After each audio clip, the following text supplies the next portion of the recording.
Assalamualaikum warahmatullahi wabarakatuh. Halo semuanya, bagaimana keadaan kalian? Mudah-mudahan kalian dalam keadaan sehat ya. Jumpa lagi dengan Ibu Rosiah. Nah, sebelum memulai pembelajaran, alangkah baiknya kita berdoa terlebih dahulu.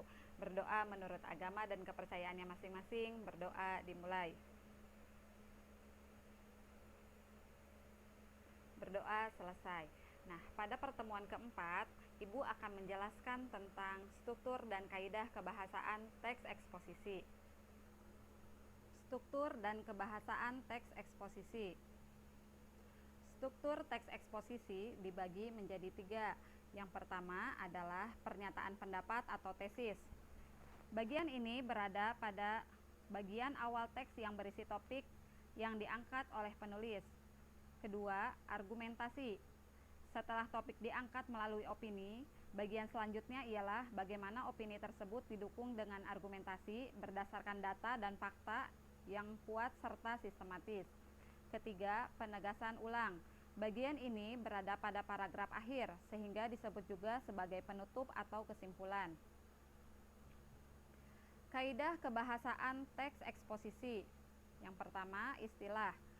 Menurut pedoman umum pembentukan istilah, istilah ialah kata atau gabungan kata yang dengan cermat mengungkapkan konsep, proses, keadaan, atau sifat yang khas dalam bidang tertentu. Istilah dibagi menjadi istilah khusus dan istilah umum.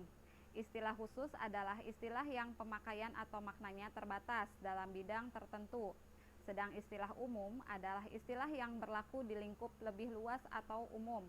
Contoh, kata garam merupakan istilah umum. Istilah khusus untuk kata garam adalah naci, berlaku dalam bidang ilmu kimia.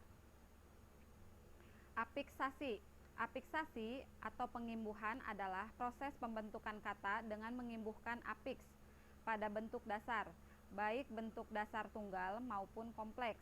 Misalnya, mengimbuhkan ber pada bentuk dasar komunikasi menjadi berkomunikasi, buat menjadi berbuat, tanggung jawab menjadi bertanggung jawab. Perba.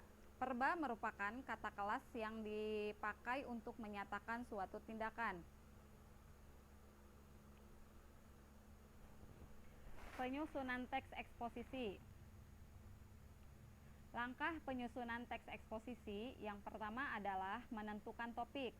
Kedua, menentukan tujuan penulisan. Ketiga, membuat kerangka teks. Keempat, mengembangkan gagasan pokok dengan gagasan penjelas yang sesuai. Kelima, menuliskan teks eksposisi secara padu sesuai struktur teks eksposisi.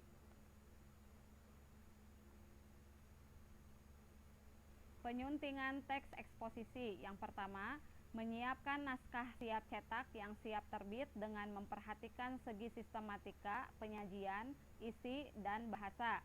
Kedua, merencanakan dan mengarahkan penerbitan. Ketiga, membaca, mencermati, menambah atau mengurangi isi teks. Keempat, memperbaiki kesalahan kebahasaan dan unsur-unsur yang kurang tepat dalam teks. Nah, demikian yang dapat Ibu sampaikan, kurang lebihnya mohon maaf. Ibu akhiri, wassalamualaikum warahmatullahi wabarakatuh.